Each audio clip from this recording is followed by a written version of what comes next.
Welcome back. We're working our way through all the candidates running for governor and the other offices open. Elaine Pelino is a Republican, wants to be the governor, wants to kick out McKee. Got to get past another candidate before that in the primary. Welcome in, Elaine. Well, thank you so much, Gene. Now, you and I are meeting for the first time. We are. Are you running a traditional campaign, news events, press releases, hey, come and cover me, or is it largely social media, Facebook driven? Okay, I am running a grassroots campaign. Okay. So yes, it is social media driven, but I'm also going to events all over the state of Rhode Island, and I, go in person and talk to people. And we're actually doing very good as far as when they do polls. That we're pretty much ahead with the people. Okay. Yeah. Well, Aaron Gukian is going to be your primary opponent on the Republican side, and you say you have numbers showing that you're ahead of him. Well, they did several polls on. They said, oh, it's only a Facebook poll, but different people from different town committees and also other individuals ran polls, and I won every single one. Okay, I had the party chairman on, and he said, I said, Elaine Pelino, I've seen her name. He said, oh, well, she's running basically a Facebook campaign. I don't think he meant to deride you in any way. You took exception to that a little bit. Oh, no. All right, you shot back with some comments. So go ahead, make it clear. Oh, yeah, okay. I just call it as I see it. Yep. Basically, since I started, Joe Powers used to be the chairman, and when I started, I went to see him well over a year ago and sat with him and then a couple of the chairs, and they said, we like you, blah, blah, blah, but you're a little bit too MAGA for us. You have to kind of distance yourself from Trump. I said, well, that's who I am. That's how I run. So anyway, to make a long story short, Joe said, I'm going to get someone to primary you. I said, fine, and he did. Okay. And it's funny because when I first met Aaron Gukian, I met him through a friend, and she introduced us to each other because she said he wanted to run for governor or lieutenant governor. So he said, Elaine, I would love to run as your lieutenant governor. And I said, well, you know what? Why don't you run for governor? I'll be your lieutenant governor. Okay. And he said, no, you run for governor. I'll run for lieutenant governor. We talked for about another hour, and then he actually offered me a job at the ADA. He said, I'd love for you to work with me. I really enjoyed talking to you, and you're a smart lady. Yeah. And I said, well, I can't right now because of the campaign. And next thing I know, Joe Powers comes up to me. He said, I got Aaron Gukian to run against you. I said, okay. It's a free country. Well, this is interesting. Little back. Oh, you don't know. Back channel stuff. So Powers is not there anymore. I don't know what happened, but he's not there anymore. And the chairman I'm referring to, he's the one who said, well, it's mostly a Facebook campaign. You get along with him okay? It's not that. Oh, he's a wonderful guy. I'm not mad at him at all. Basically, what I say is I noticed, I don't know, maybe they're not supposed to have favorites. I mean, even a mother has a favorite child, right? Yeah. So, when he talked that day, it was basically about, showed Aaron, all the video on Aaron talking. And then he said, well, she's some lady from Smithfield running a Facebook campaign. And then she's a Facebook star. Okay. And then I'm very good friends with Ashley, and he said— Ashley Kalis? And he said, Ashley Kalis, is she going to— you asked if she was going to run. And he said, oh, right now she's happy being a social influencer. So I kind of didn't like how he kind of dished the women and built up Aaron. But other than that, I like him. Okay, so there's a little history here. So you're saying you spoke to the previous party chair about a year ago, and he said, all right, but you're too MAGA. I don't know if that's going to work out. And then you had a conversation with Aaron Gukian, and Aaron said, you run for governor, I'll run for lieutenant governor. And then somewhere along the line, that fell apart. Gukian is now going to primary you. Right. So let me wrap this up. What is this, like shenanigans? What would you say it is? All it is politics. See, I'm new to politics. I've been in business for years. I worked for Cantor Fitzgerald and Howard Lutnick, and I actually worked personally for B. Gerald Cantor before he died. And so I know how big business is, but I didn't realize how crazy politics are. It's not that they're all great people, but everybody wants to win. So, and the money goes to the one they push. So that's why I'm having a little harder time with money.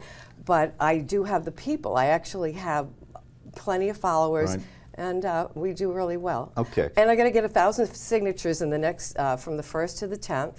It's not easy to do. No, but I have a whole team of people all over. You mentioned Ashley Kalis. Ashley Kalis Ashley Kayla spent $5 million of her own money. Right. She was serious. She's a great lady and brilliant. Do you have $5 million to spend? Can you raise $5 million? Can you run commercials like Ashley did?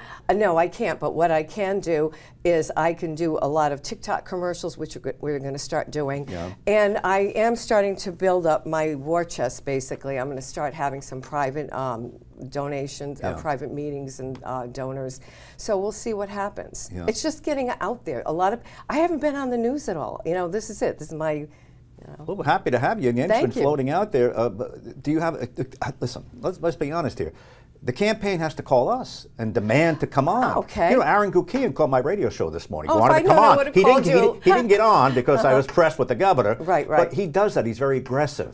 So I guess the advice is, you have to follow that too. You have to knock on hey, come and cover my event. You're absolutely right. Yeah. And I have some new managers now, so they're a lot more aggressive. Right. So that will help, because I was doing it myself. I mean, I run businesses before. Yeah. I was an entrepreneur, so I basically was hands-on on everything. And maybe I was slacking in that area because I get up in the morning at 5:30. I'm on Facebook or Instagram, right. X, and I'm talking to people. I get emails, I get letters, I get private messages, phone calls from people all over Rhode Island. Right. I mean, the most hurting people you ever could imagine. And this is my base, basically, is the real people, the people that either work or they're trying to work, the people that have issues, that like seniors, veterans, right. people with problems where they can't even get out of the house. Ashley Kayla's had $5 million to spend, and she lost. And the governor beat her handily. That's with money. If you're telling me, I said, well, I understand Facebook, social media, you're a newcomer. I get all of that, a shaky start, it's your first time out. But should this campaign be taken seriously without money or without the mechanics for a real campaign? Let me tell you how good we're doing. I have people, so you figure I have 13,000 followers on Facebook, and then 5,000 friends that are not counted as followers. And I have them, and they have 2 friends, they have 2 friends. I have one person that I just met recently. He has 22 relatives. He said, my 22 relatives are going to vote for you. So that's how I'm getting. I go to volunteer fire stations, I go to car shows, I go to motorcycle shows.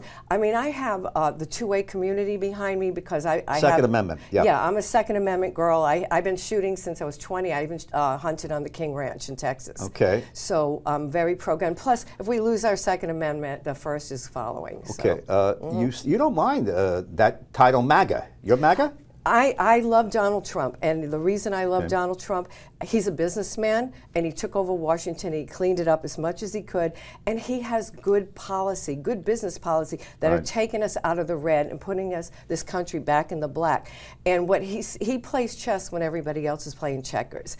Do I agree with everything he says? No, I wouldn't agree with anybody 100%. Well, but just by saying you're MAGA, you have defined yourself now against your opponent and against a Democrat. Should you prevail? Right, but again, I'm going against socialism. Here's what I told everybody last night, and you'll find out I did not win, which I didn't expect to win, the endorsement. The endorsement. Right. But I came close, let me tell you.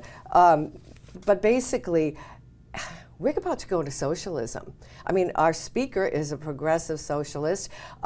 Morales, if he wins Providence, he's a mini Mondani. So you're going to have somebody extremely on the right, but I'm very fair. I'm not right to the point that I judge people, and I don't know. We have about a minute left, and again, just by saying, listen, I'm MAGA, I'm proud, I like Donald Trump, you have now defined yourself, and you're not going to run away from that. But there's a Republican running for Congress, Vic Meller, basically says the same thing, you do. Let me just give a quick lightning rod, just a couple of quick millionaire's tax, you're not for that. Oh, totally. Why are we going to kill the golden goose? Okay. A limit on charter schools, I assume you're not for that. Oh, my God. I am pro-charter school. I am for free choice for schools. Right. Parents need to have more control, not teachers, not district managers or whatever, supervisors, whatever. No, right. I'm totally against that. A limit on self-checkouts in supermarkets.